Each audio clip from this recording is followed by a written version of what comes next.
Écoutez, on a décidé de consacrer cette heure à ce sujet du guichet unique, qui est un sujet à la fois juridique, à la fois pratique, qui soulève un certain nombre de difficultés qui ne sont pas toujours évidentes. Donc, notre idée, c'était voilà, d'avoir ce temps d'échange avec les représentants de l'INPI.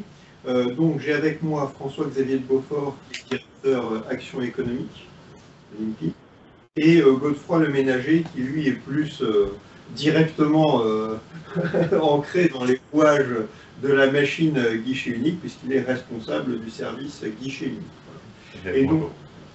Et donc l'idée, c'était de faire un très court rappel de ce dont on parle, et puis on va ensuite voir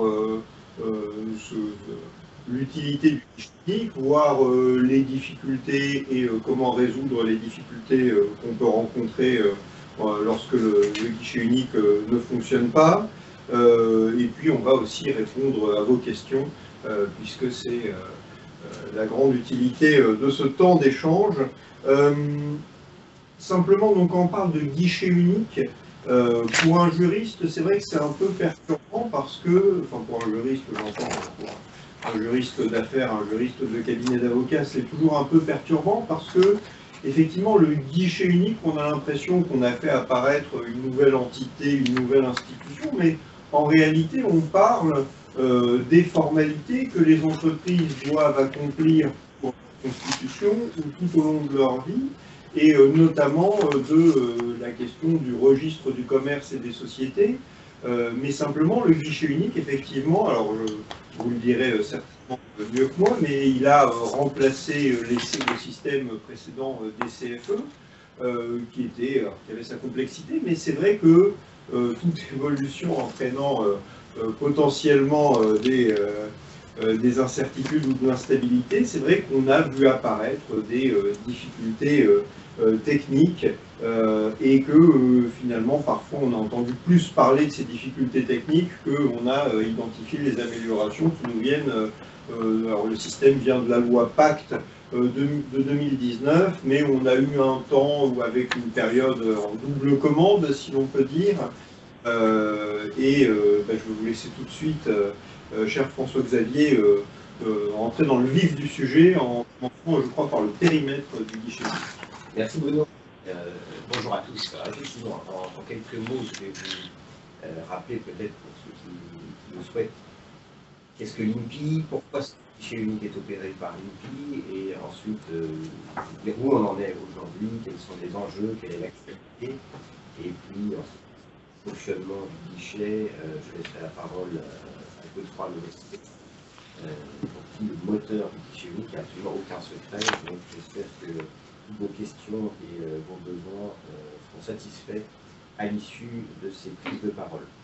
Alors, en effet, l'INPI, peut-être vous le connaissez, parce que l'INPI délivre, valide les demandes de titres en propriété industrielle, les marques, les brevets d'invention. Ça, c'est notre mission historique, notre cœur de métier.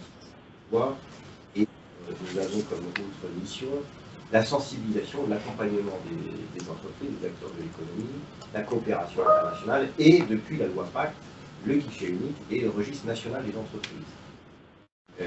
Alors, tout cela est très cohérent parce que c'est un petit peu comme si vous aviez une maison, le numéro et l'adresse de la maison, c'est la formalité que vous avez à l'INPI. La maison en tant que telle, il lui faut une porte, une serrure, des volets, des fenêtres. Tout ça, ce sont les objets qui lui permettent d'être protégés. Prenez une maison sans porte, sans serrure, sans fenêtre, elle est squattée. Si vous lui ajoutez ces éléments-là, la serrure, c'est par exemple un brevet d'invention. L'entrée, c'est celui qui va fermer aussi le visuel sur la maison de droite ou la maison de gauche. Et la marque, on pourrait faire des comparaisons ainsi, et du coup la maison devient praticable, vous pouvez l'habiter. Et vous voyez bien que tout se passe à l'INPI.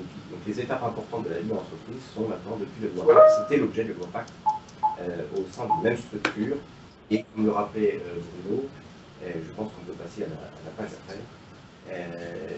Comme le disait Bruno, les articles 1er et 2e de la loi Pacte construisent et confient le guichet unique et le registre national des entreprises à l'INPI. Alors, l'effet très vertueux de ce système, c'est qu'en un lieu unique, les formalités de création, de modification, de cessation d'entreprise passent par une voie qui est le guichet unique que l'INPI opère, qui remplace les 1400 CFE, centres de formalité à l'entreprise, qu'on avait l'habitude de connaître par le passé.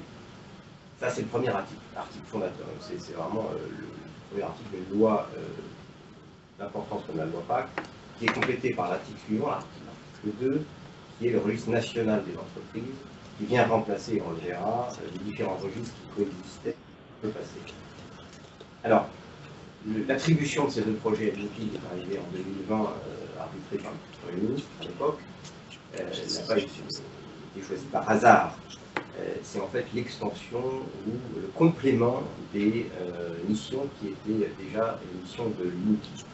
Notamment l'INPI depuis plus de 70 ans, parce que 75 ans, avait déjà un rôle de centralisation et de diffusion des informations sur les sociétés avec le RNCS. Donc ces missions sont complétées avec le RNE et avec le guichet unique qui vient alimenter ce registre national des entreprises. Tout cela est bien cohérent. Et l'INPI, avec son site data.inpi.fr, met à disposition gratuitement toutes ces données. Donc la loi Pacte, c'est aller plus loin, mais en restant cohérent et en se basant sur l'Institut qu'est l'INPI, qui avait déjà ses compétences et qui avait déjà dématérialisé toutes ces procédures. Un des effets de cette construction, de cette architecture, de ce guichet unique, c'est que là où 2 formalités sur 3 étaient réalisées par voie papier, via les différents systèmes, aujourd'hui 100% le sont en voie dématérialisée de façon numérique. Donc pour l'INPI, évidemment, c'est un projet de grande ampleur et les quelques ajustements ou difficultés, comme les a appelés Bruno, viennent probablement de là, parce que l'INPI est un acteur, évidemment, du projet, du système, mais il y a tous les autres acteurs, les organismes qui valident les formalités, qui les valident notamment. Il y a l'INSEE, l'URSSAF, la DGFiP, les grèves, les tribunaux de commerce, etc. On vous montrera ça ultérieurement, bien sûr. Donc pour l'INPI, ça veut dire de nouveaux partenaires, de nouveaux interlocuteurs. Ça veut dire aussi en termes de volume d'activité, de données entrantes, un flux qui est multiplié par 50 par rapport à ce qu'on avait l'habitude de connaître avec la propriété industrielle. Et c'est un grand projet de dématérialisation et donc de simplification. En fait, le guichet unique, c'est un outil de simplification, un outil de fiabilisation des données et qui a pour objectif principal d'augmenter l'efficacité des démarches pour le grand public. Si on devait récapituler le guichet unique, voilà l'objectif qui est fixé. Et on va voir où nous en sommes dans ce dispositif, dans ce projet. Alors voilà le schéma avant-après, voilà, avant la loi Pacte. La partie haute du schéma sont tous les lieux où on pouvait réaliser des formalités d'entreprise, et je vous le disais, 2 sur 3 étaient réalisés sous format papier avec les 56 formulaires CERFA. Aujourd'hui, on a une seule plateforme, seule voie d'accès, donc unique, et tout est dématérialisé. Voilà, très simple. C'est bien schématisé ainsi. Alors le fonctionnement maintenant, sans rentrer dans les détails, puisque Godefroy répondra à ces questions ultérieurement, tout ce qui est en bleu avec le E guichet unique, c'est l'INPI. Vous voyez qu'en fait c'est une magnifique gare d'aiguillage qui permet de véhiculer l'information, les données, vers tous les acteurs du guichet unique. Voilà. Le guichet unique, ce n'est pas que l'INPI. Comme je vous le disais, tous les acteurs qui sont en bleu plus foncé apparaissent à l'écran, chacun dans leur rôle. Donc l'INSEE qui attribue le numéro sirène et qui opère la base sirène, mais tous les organismes valideurs, ainsi que l'URSSAF et la DGFiP en bout de chaîne. Donc vos interlocuteurs tout au long de la procédure, ils sont mentionnés dans la partie basse du schéma. Évidemment, le fait d'avoir un interlocuteur unique avec le guichet unique vous permet aussi d'accéder en fonction des étapes d'avancement de votre démarche et l'accomplissement de la procédure vous permet d'accéder justement aux différents organismes concernés par l'étape de votre procédure. On verra ça ultérieurement et ça c'est très vertueux, c'est un énorme gain par rapport au système précédent. Les autres intérêts pour le déclarant qui accomplit sa formalité sur le guichet unique, au-delà du fait qu'on a un interlocuteur unique avec l'INPI, c'est le délai de traitement qui a vocation à être court. Aujourd'hui, on constate un délai de traitement moyen de 8 jours, avec plus de 50% des demandes qui sont validées, c'est-à-dire complètement traitées en moins d'une semaine. Et l'autre avantage, on peut suivre en temps réel, avec le fameux tableau de bord, le fil d'Ariane, en temps réel, l'état d'avancement du dossier. Et vous voyez, avec l'exemple que vous avez à l'écran, on peut voir qui est concerné par l'étape. Et ici, par exemple, à droite, vous voyez que le dossier est en attente de validation chez un valideur. Et alors qu'autrefois, évidemment, une fois qu'on avait déposé son formulaire CERFA, on n'avait pas accès à ces informations d'une part, et il était impossible de compiler toutes ces données, toutes ces informations dans une seule base, ce qui empêchait aussi de faire certaines études statistiques ou d'avoir une connaissance fine de cette grande partie de l'activité économique en France. Alors, où nous en sommes?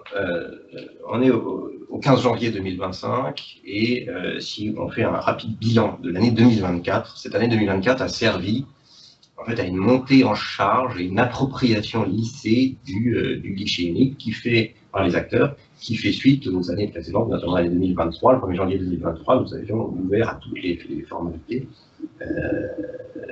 aux créations, puis ensuite aux autres formalités tout au long de l'année,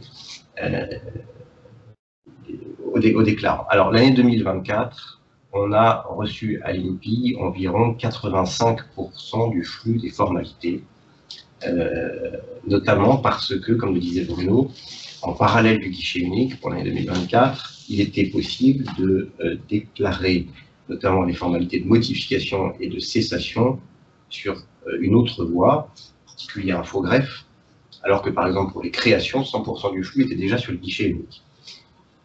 Donc on est arrivé au 31 décembre 2024 avec un volume de 4,2 millions de formalités déclarées sur le guichet unique. Donc plus d'1,5 million de créations, un peu plus d'1 million de modifications, et vous avez à l'écran les autres flux. Ce qui nous intéresse notamment, c'est le flux de création, puisqu'on avait 100% du flux de création, donc c'est une année où on a du recul et on a une année pleine sur cette formalité. Et l'INSEE, en parallèle, chaque mois, publie le nombre de créations d'entreprises, donc d'immatriculation. Donc nous, on reçoit les demandes d'immatriculation sur les guichets uniques, et l'INSEE a les chiffres des créations, des immatriculations, donc des formalités validées. Et l'INSEE a constaté que sur une année glissante, on avait une hausse en France de 5,5% du nombre de créations d'entreprises. Ce qui signifie pour nous, et c'est comme ça qu'on le lit, et on partage cette information avec vous, que le guichet unique a permis une hausse des créations d'entreprises. Et donc sur un flux qui est à 100% passé sur le guichet unique, on a ce bilan sur l'année 2024.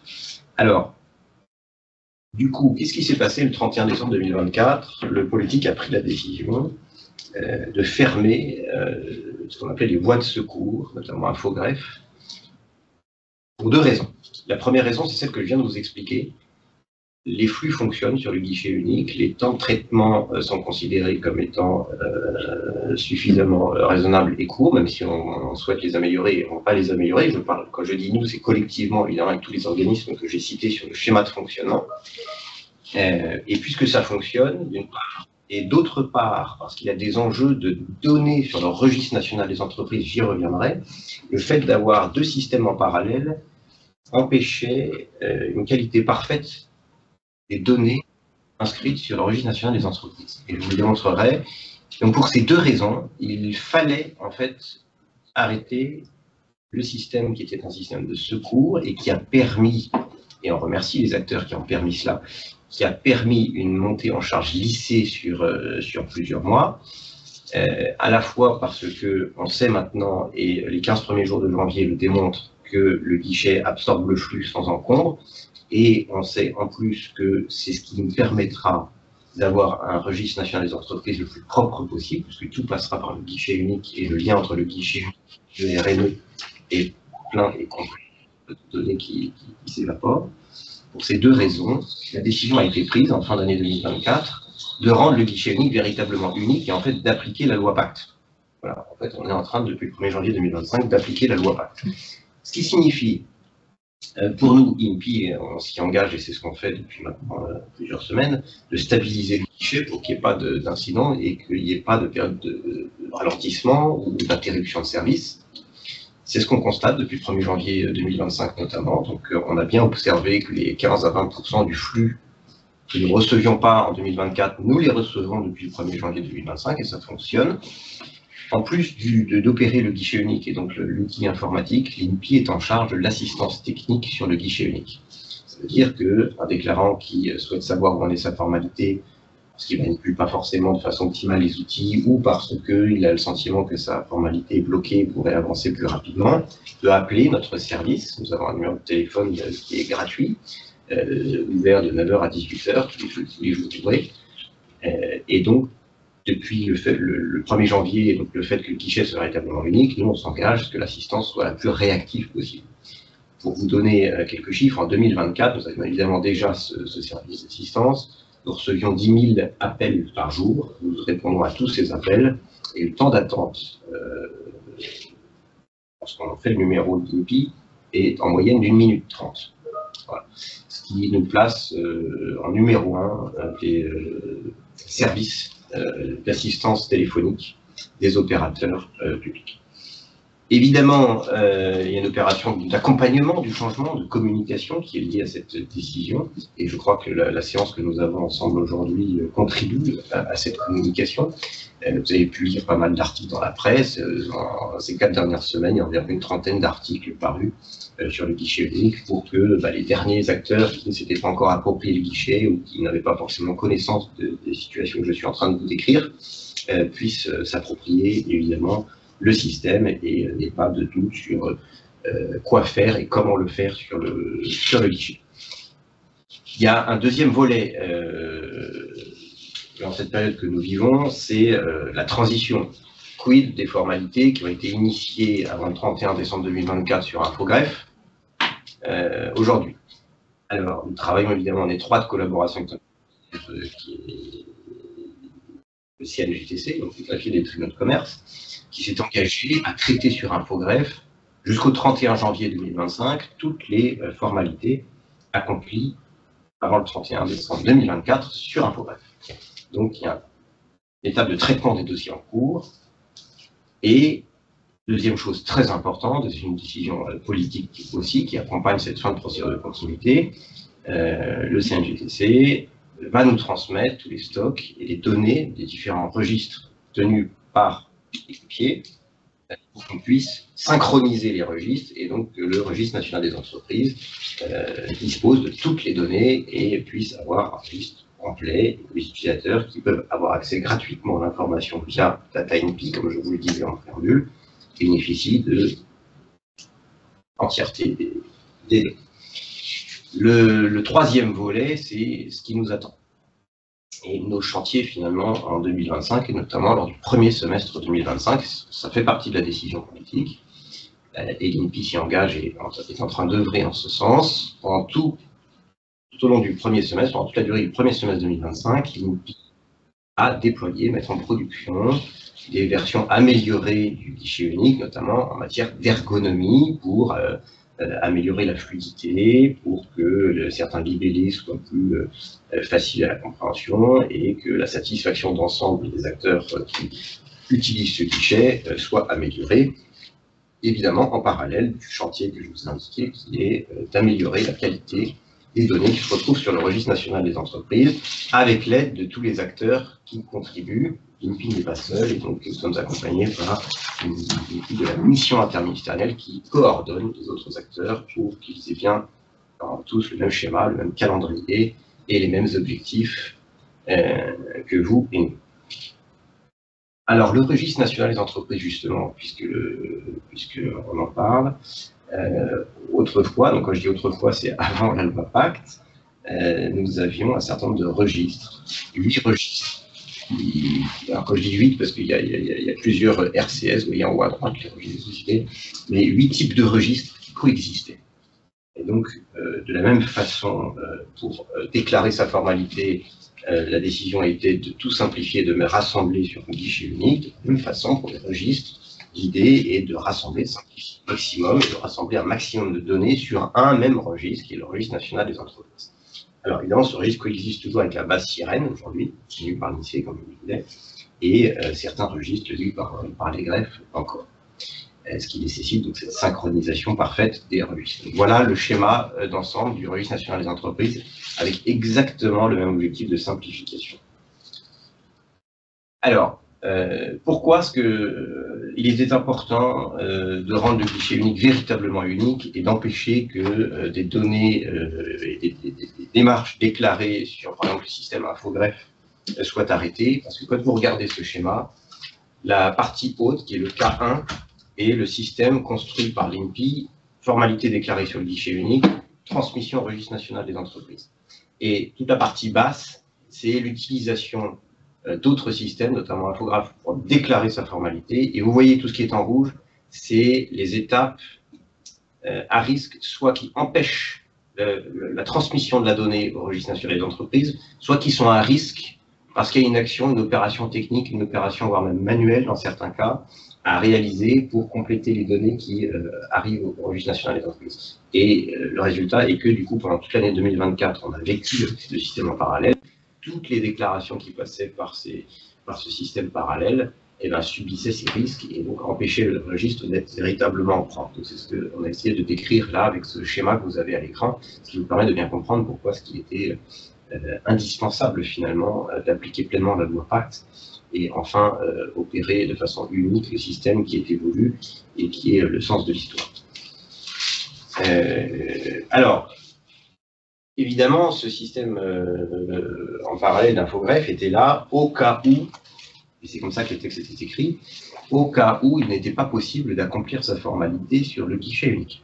Bon, il se trouve qu'on a constaté pendant l'année 2024 que les utilisateurs qui utilisaient Infogreffe l'utilisaient essentiellement par habitude, efficacité, parce que leur organisation s'appuyait sur cet outil depuis plus longtemps. Et on n'a pas constaté, nous, d'empêchement de réaliser la démarche sur le guichet unique, mais quand même 15-20% du flux qui continuait à être opéré sur Infogreffe. Mais ce système avait été mis en place au cas où le guichet unique ne fonctionnait pas. Donc, nous, et c'est la page suivante, nous avons mis en place un système de sécurité au cas où le guichet unique devait rencontrer un incident, quel qu'il soit, un problème de serveur, une attaque informatique, il faut tout prévoir. Et donc, tout simplement, de façon assez classique pour ce type d'outils, si notre centre de données de production ne fonctionne plus, on en a prévu un en repli, opéré par l'INPI, avec une mise à jour en temps réel des données qui basculent sur le deuxième outil, le miroir de l'INPI, et donc de continuer la transmission des informations vers le registre national des entreprises pour que ce soit complètement transparent pour l'utilisateur. Ça, c'est le schéma classique, normal, en cas de grande difficulté. Voilà ce qu'on appliquerait avec un objectif de basculer de l'un à l'autre en moins de 4 heures. Pour parer toute éventualité, on a aussi construit et encadré par des textes, et c'est la page suivante, un plan B, qui est même un plan C, parce que le plan B est celui que je viens de vous indiquer, donc c'est le plan B du plan B.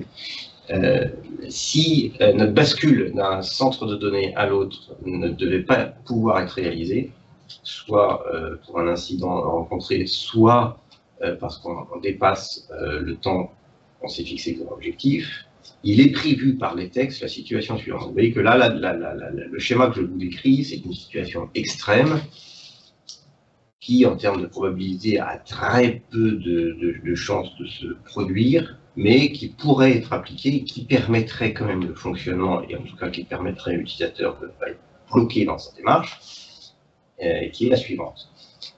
Si le guichet, donc ni le A ni le B, c'est-à-dire le miroir, fonctionnait, ou alors si un type de formalité est dans cette situation, il est prévu que l'INPI mette à disposition un récépissé téléchargeable sur notre site, donc soit sur notre portail, soit sur le site internet de l'INPI, si le portail devait être aussi victime d'un incident, un récépissé qui date la tentative de déclaration par le déclarant. Et 15 jours après le rétablissement du guichet, ou de la fonctionnalité qui ne fonctionnait pas, vous avez une date limite au-delà de laquelle le déclarant ne pourrait plus bénéficier de sa date de récépissé. Ça veut dire qu'entre le moment où le guichet est rétabli et les 15 jours, le déclarant peut utiliser ce récépissé sur lequel figure la date de tentative de déclaration et le type de déclaration qui n'était pas possible de réaliser pour que le valideur prenne en compte la date à laquelle il a tenté de faire sa formalité et la date à laquelle ce n'était pas possible puisqu'il y avait l'incident dont nous parlons. Voilà comment les textes sont réalisés et voilà du coup le schéma dans cette situation extrême qui encore une fois est vraiment le plan C, donc, est assez peu probable, mais du coup qui permet quand même de ne pas être dans la situation 2024 et 2023 d'un autre système opéré par un autre opérateur qui ne parle pas le même langage que notre registre national des entreprises.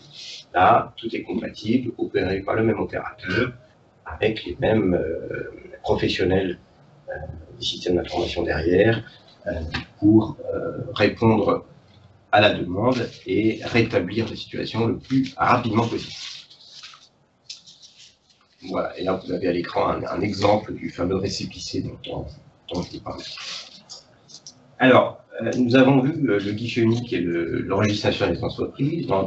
L'INPI a essentiellement deux missions en la matière. Donc, comme je vous le disais, c'est opérer l'outil informatique, la plateforme, et la deuxième grande mission, c'est l'assistance technique, comme je vous le disais. Donc, l'INPI met à disposition un certain nombre d'outils, un certain nombre de services pour tous les déclarants et les entrepreneurs, en fonction de l'étape et de leur niveau de maturité en la matière. Donc ça va d'une consultation du site internet de l'INPI, sur lequel vous pouvez trouver un certain nombre d'informations sur la formalité d'entreprise avec le contexte général. Il y a aussi des tutoriels, des vidéos qui permettent de s'approprier le guichet en tant que tel. Vous avez un chatbot qui est là pour répondre à certaines questions. Nous avons tout un catalogue de formations depuis maintenant plus de 2 ans, et je vous invite, et on y reviendra, je vous invite à consulter et à vous inscrire à ces formations ou à inscrire vos collaborateurs si vous le jugez utile. Nous avons mis en place une application mobile qu'on a appelée Start INPI, en haut à droite du schéma, qui est une application qui n'est pas là pour déclarer sa formalité sur le guichet unique, mais qui est là pour s'approprier le schéma d'ensemble, s'approprier les notions en matière de formalité d'entreprise en fonction du profil de l'utilisateur.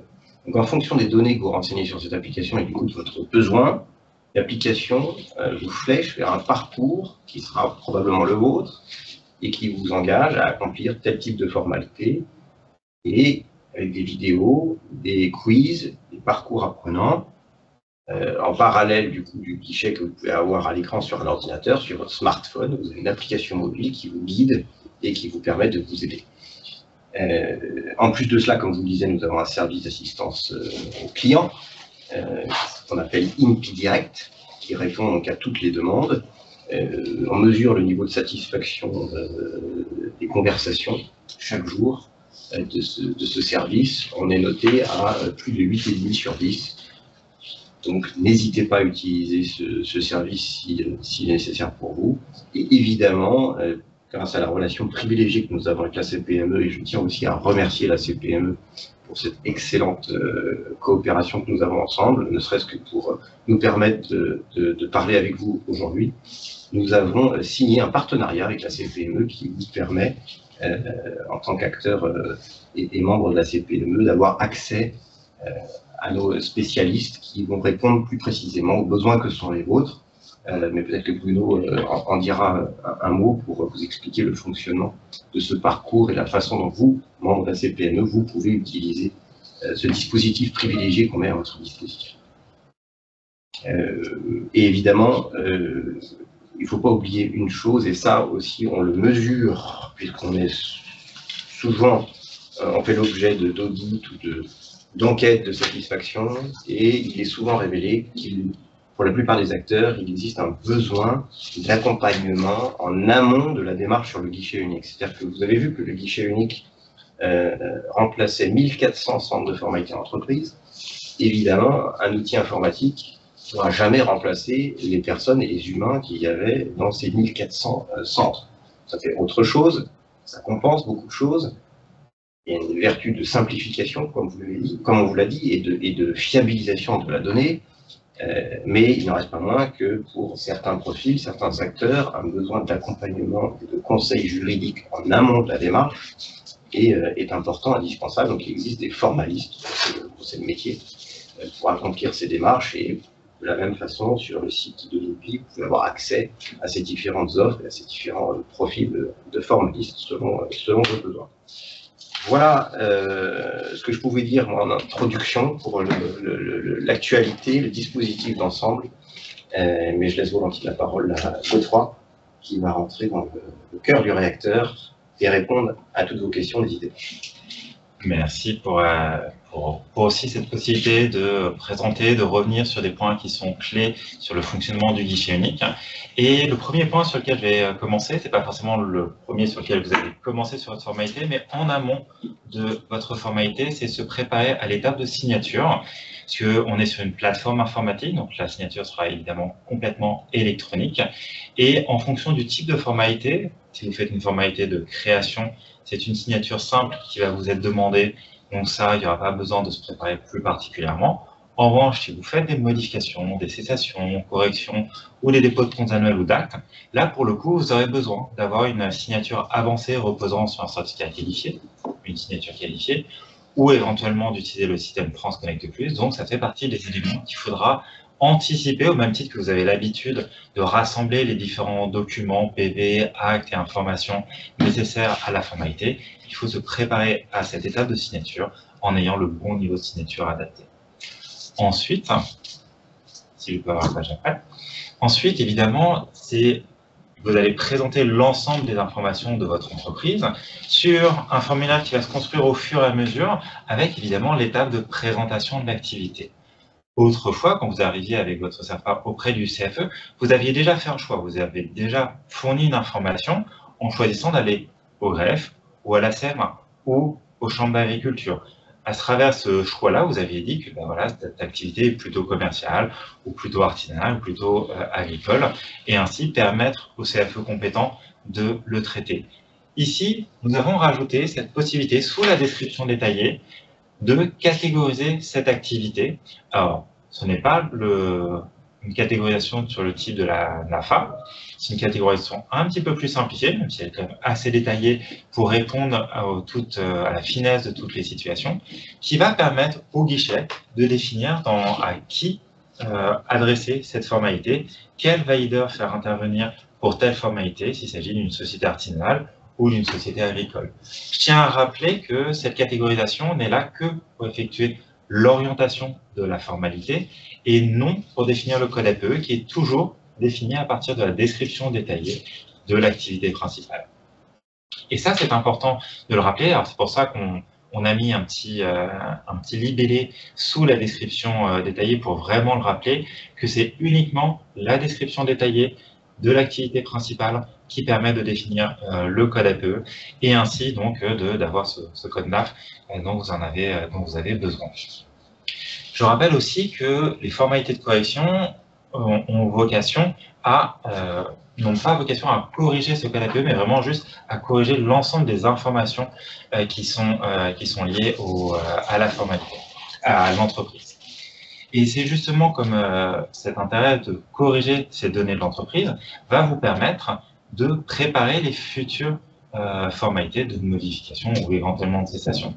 Alors, je rappelle pourquoi il est important d'effectuer ces formalités de correction ou de complétion, parce que comme ça a été dit précédemment, nous n'avons pas eu accès à l'ensemble des données au sein du RNE des différents registres, donc il y a des informations que l'on ne connaît pas, typiquement les activités de l'agent commercial, donc c'est pour ça qu'on a besoin que vous le complétiez pour que derrière, en modification, on puisse informer le greffe qui va tenir le RSAC d'effectuer, de traiter cette modification, ou aussi de permettre de faciliter la mise en adéquation du RNE et du RCS.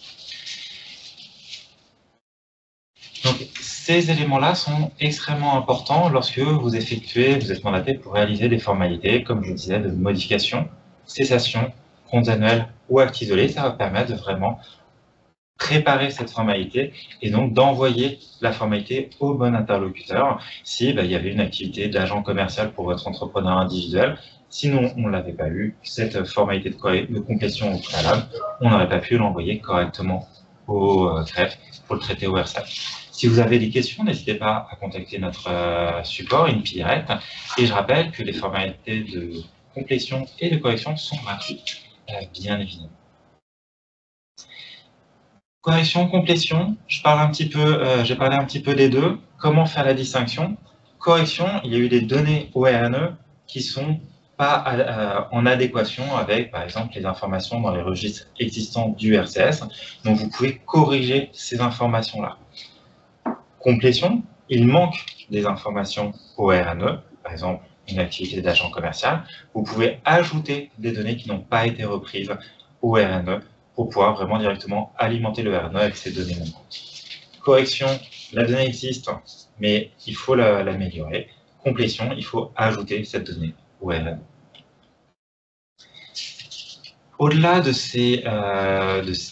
la fluidification, on a aussi fait évoluer les interfaces pour répondre au mieux aux besoins des déclarants, des formalistes, des mandataires, avec notamment, à partir depuis l'automne dernier, une évolution de l'interface du dépôt des comptes annuels pour essayer de simplifier un petit peu ce process, cette préparation du dépôt, avec notamment une complétion un petit peu automatique du formulaire en fonction de ce qu'on voyait comme la situation principale, comme le fait qu'il y ait ou non l'absence d'annexe à déposer ou tel type de confidentialité.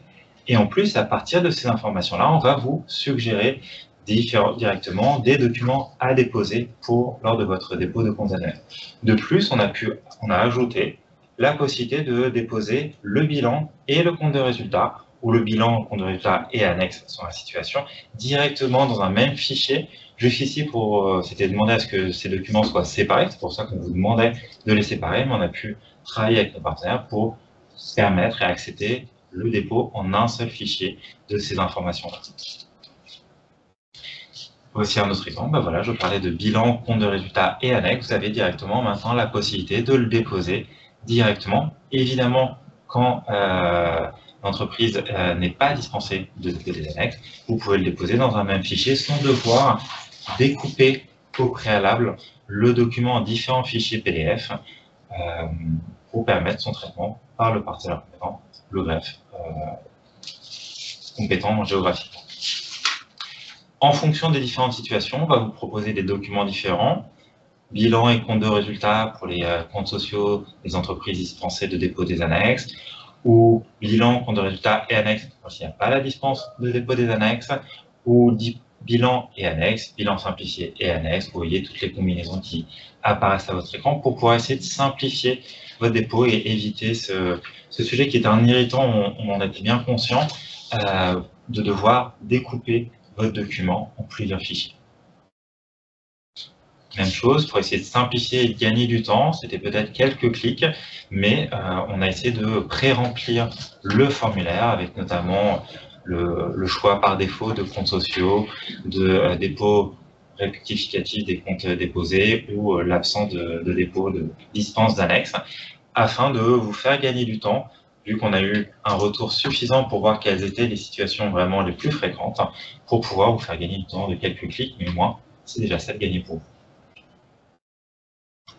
Autre cas où on a pré-rempli, la diffusion. Donc évidemment, dans cette situation, il faut bien penser à relire et à lire correctement chacune des questions pour définir correctement le niveau de diffusion, parce que là, c'est pré-rempli complètement à non, donc les données vont être complètement publiques. On a abordé les éléments principaux qui nous paraissaient vraiment intéressants, sur lesquels on voit en échangeant avec les mandataires les questions qui reviennent très fréquemment. Mais je suis sûr que vous avez plein de questions aussi à nous partager. On est là pour ça. Merci beaucoup. Alors avant qu'on passe aux questions qu'on a reçues via le chat, Je voulais vous donner l'adresse qui a été mise en place par la CPME, l'adresse mail à laquelle vous pouvez écrire en cas de difficulté, qui est tout attaché guichetunique@cpme.fr. Et parmi les nombreuses questions, alors je vais pas toutes les prendre parce que pour certaines, c'est plus des observations que des questions. D'ailleurs, bon, on a compris qu'un certain nombre d'entre vous ont eu différentes difficultés. Par exemple, on nous dit que lorsqu'il y a un problème sur un dossier, aucune alerte mail ou autre n'est faite. Alors ça veut dire qu'il faut être soi-même en charge du suivi de son dossier et toujours aller chercher la situation du dossier. En effet, pour l'instant, les notifications que l'on met à disposition sont lorsqu'il y a un changement de statut ou une modification de la formalité par l'administration. Donc, à chaque fois qu'elle passe de différents statuts, quand par exemple il y a une demande de régularisation qui vous est adressée, vous recevez un mail pour vous informer que telle formalité est en attente de régularisation. Vous recevez aussi des mails récapitulatifs pour vous dire, voilà, vous avez tant de formalités qui sont en attente de régularisation, autant de formalités qui ont été validées par les valideurs, afin de vous aider un petit peu dans ce suivi des formalités. Alors, il y a pas mal de questions sur le dépôt des comptes également.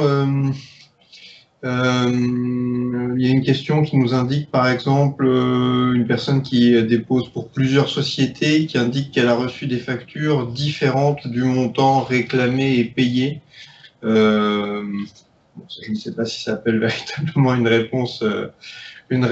Alors, ici. Peut-être que je peux vous apporter des éléments sur cet élément, sur cette question-là. En effet, à chaque fois que vous déposez, que ce soit une formalité ou un dépôt de compte annuel de manière un petit peu plus générale, ou dépôt d'acte, on va vous demander de payer les frais qui sont afférents à cette formalité. En amont de la formalité, nous envoyons la formalité au valideur, donc quand c'est payant, c'est greffe ou CMA, et celui-ci, le greffe, va confirmer les frais que l'on va finalement vous facturer. S'il y a eu un trop perçu, et bien à ce moment-là, on va vous rembourser automatiquement après sa validation. S'il y a un moins perçu, alors à ce moment-là, il va vous faire une demande de régularisation pour effectuer le complément. La facture qui est générée par l'INPI, elle vous les générez directement avec l'ensemble des frais, c'est-à-dire les frais qui sont liés aux frais du greffe, de la DILA, de la CMA et les frais pour nous de la tenue du RNE. Donc, vous avez ce reçu de paiement qui vous facture. Ensuite, c'est vrai que les greffes vont vous fournir une facture qui est liée à uniquement à leur propre périmètre, mais ça, je vous invite à en discuter avec eux. D'accord, et je vois des questions, par exemple, pour que ça soit clair pour tout le monde, quelqu'un qui nous dit « J'ai eu un refus pour un dépôt des comptes pour absence de précision de la date de clôture des comptes, alors que la case avait bien été cochée et apparaissait sur le récapitulatif INPI. » Mais en réalité, ça c'est plutôt une question que le greffier voit plutôt que l'INPI. Tout à fait, cette question, elle permet d'apprécier la problématique du périmètre, de notre périmètre pour l'accompagnement, l'assistance à l'outil guichet unique, et aussi ensuite l'accompagnement au fond, où là, seuls les partenaires, les valideurs, ici le greffe, sont compétents, et seul lui va pouvoir vous expliquer l'objet et le fond de sa demande de régularisation, de son rejet. Voilà, c'est ça. Enfin, là, c'est plutôt avec ma casquette professeur de droit que je le dis, mais c'est vrai que c'est là que c'est pas du tout un reproche que je voudrais adresser à vous, mais c'est là que le système de guichet unique est un peu trompeur, parce qu'en réalité, le guichet est bien unique, mais il masque derrière toute une série de rouages, et c'est vrai qu'il faut comprendre après où est le problème, d'où vient le problème, et voilà, on se dit, ah ben c'est la faute du guichet unique, alors que non, enfin, c'est pas la faute de qui que ce soit d'ailleurs, mais le problème, il est localisé à un endroit, ça rend parfois peut-être plus compliqué l'identification du problème. L'informatique n'est pas une baguette magique, cette problématique existait déjà, notamment par exemple quand vous aviez une société artisanale pour essayer de suivre votre formalité qui était passée du greffe à la CMA. Il y avait déjà des difficultés d'échange entre les partenaires.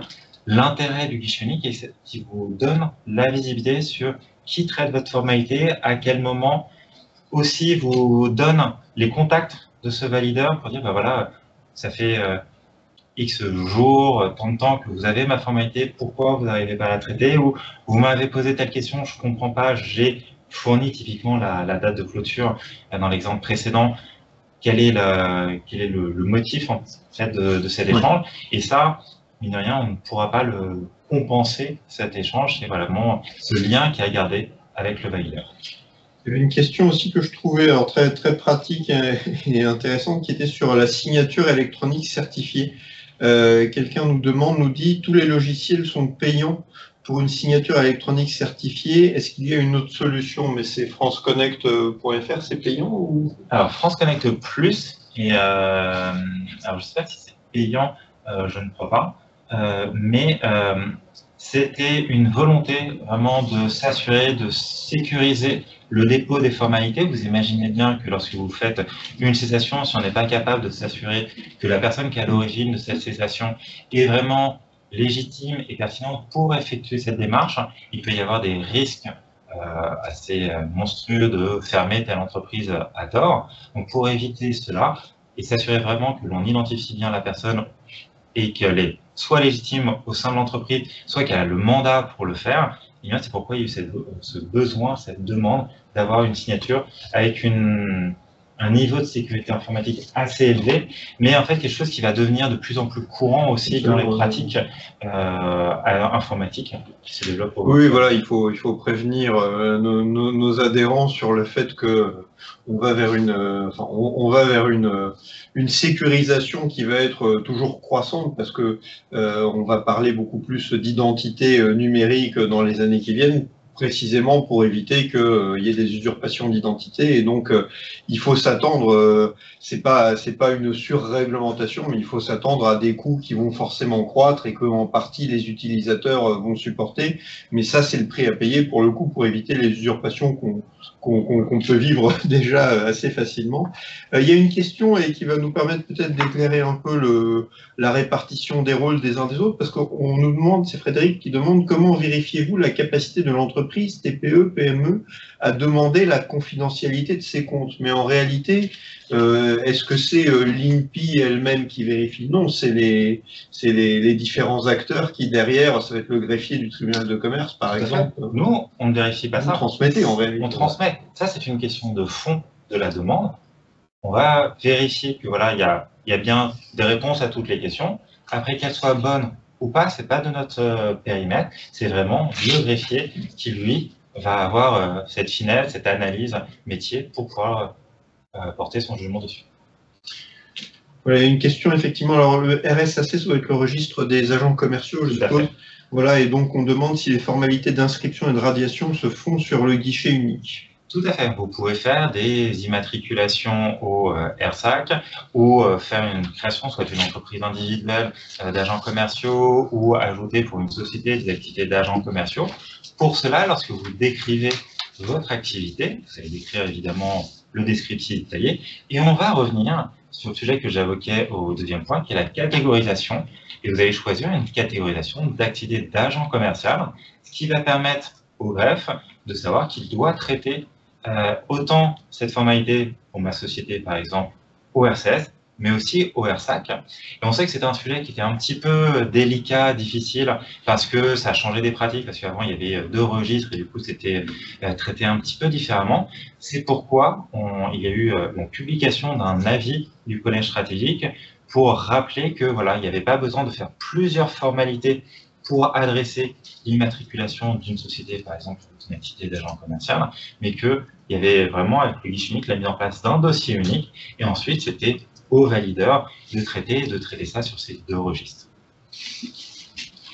Une question qui concerne les syndicats patronaux, mais alors je ne sais pas si on aura la réponse ici. Les comptes annuels sont déposés sur le journal officiel. Devons-nous utiliser désormais le guichet unique? C'est une bonne question pour définir quel est le périmètre du guichet unique. On dit guichet unique, des formalités d'entreprise.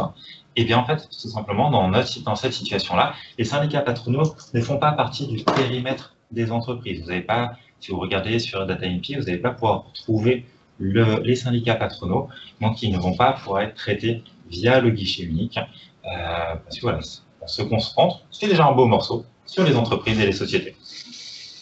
D'accord. Parmi les questions, le guichet unique n'accepte pas les formalités fusionnées alors que le greffe et autres intervenants les acceptent. Cela va-t-il changer? Oui Non, ça dépend de la question, pour répondre clairement et simplement. Il y a certaines formalités fusionnées ou multiples ou mixtes selon les habitudes et les vocables que l'on peut traiter. Vous pouvez faire une modification de changement de dénomination, d'objet social, de gérant. Vous pouvez déposer tout cela dans le même instant. En revanche, si vous souhaitez ouvrir 2 établissements, on va vous permettre dans votre brouillon d'effectuer l'ouverture de ces 2 établissements. Cependant, quand vous avez validé le brouillon, on va vous créer en quelque sorte 2 formalités indépendantes. Tout simplement parce que derrière, techniquement, les partenaires n'ont pas un système d'échange qui permette de traiter cette demande directement au sein de la formalité. De plus, ça nous paraît plus simple aussi pour le suivi a posteriori et l'intégration au RNE et la diffusion donc, de cette donnée, de traiter cela indépendamment. Comme ça, si une ouverture d'établissement passait très bien, elle est déposée au RNE et l'information est diffusée, et ensuite pouvoir se concentrer sur l'autre formalité d'ouverture. Donc c'est pour ça que oui, on peut le faire, il y a des modifications qui sont compatibles, ou non, en fonction de contraintes techniques pour pouvoir échanger avec les partenaires. C'est plus une observation, Florence, qui dit qu'il serait intéressant d'avoir une information quand le guichet unique ne fonctionne pas ou qu'une opération de maintenance ou de mise à jour est en cours. Mais peut-être que c'est des choses qui sont déjà... Alors, si on regarde depuis le début de cette année, on n'a eu aucune difficulté, aucune anomalie majeure qui a impacté le guichet unique. Et évidemment, sur les prochaines grosses évolutions que l'on prépare, il y aura une communication qui sera faite pour vous informer de cela. Oui, et je lis encore, alors c'est un témoignage, mais je trouve que c'est intéressant. En 2023, dépôt de mes comptes par courrier au greffe. En 2024, dépôt via la procédure INPI. Découverte de l'échec du dépôt en voyant les sous retourner sur mon compte bancaire en retour de congé. Puis dépôt des comptes au greffe en main propre. On a gagné du temps, alors je suppose que c'est ironique, mais bon, voilà, c'est la description finalement de difficultés que... Après, il serait intéressant de s'interroger pourquoi il y avait un rejet de la part du greffe et quelle était la difficulté qui a été rencontrée par le greffe pour valider ce dépôt, si celui-ci l'a validé en papier. Oui, parce que je vois beaucoup de questions qui finalement, oui, on vous les pose à vous parce que finalement vous êtes guichet unique, mais c'est plutôt les greffiers, par exemple, qui devraient, je vois, nous devons apporter une modification au niveau du vice-président de notre société. Ce statut de vice-président, alors je ne sais pas à quoi ça correspond effectivement, parce que c'est pas c'est pas vraiment un statut d'organe social véritable. Le statut de vice-président ne nous est pas proposé, on nous propose seulement le statut d'administrateur ou de président du conseil d'administration. Est-ce que ce statut est disponible à ce jour? Eh bien, je pense que déjà, en reprenant cette question, vous avez répondu déjà partiellement à la question, où en fait, il y avait aussi des pratiques qui se faisaient d'inscrire un vice-président, un ceci, un cela, alors que ce n'était pas forcément obligatoire, nécessaire, voire normalement possible d'inscrire, mais pour des questions de pratique, d'habitude, cela se faisait. Et aussi, on est revenu un petit peu au cœur des demandes, qu'est-ce qu'il faut inscrire au RCS, qu'est-ce qu'il faut inscrire au RNE, et d'essayer de rationaliser un petit peu ces pratiques-là. C'est pourquoi il y a un certain nombre de situations. On ne va pas vous proposer des vice-présidents, parce qu'en fait, votre vice-président, il est administrateur. Donc, il est déjà possible de le déclarer. Alors, je vois encore comme question, il y en avait une un peu plus haut, on va en prendre encore quelques-unes. Comment est prise en compte une demande qui dépend d'une habilitation préfectorale? Ça, c'est aussi très bien pour adresser les questions des activités réglementées, qu'elles soient commerciales ou artisanales. Ou libérales, tout à fait. Au préalable, avant, vous deviez vous adresser au greffe, si vous donnez un récépissé, puis ensuite vous revenez vers le greffe pour pouvoir lui donner la validation, par exemple pour les activités libérales de l'ordre. Là, vous pouvez faire directement la formalité de création, l'initier. Le greffier va vous envoyer cette demande d'attestation, d'habilitation pour qu'il y ait une demande de régularisation que vous allez pouvoir envoyer à l'ordre pour pouvoir demander et obtenir l'attestation que vous pourrez refournir au greffe en répondant à la demande de régularisation.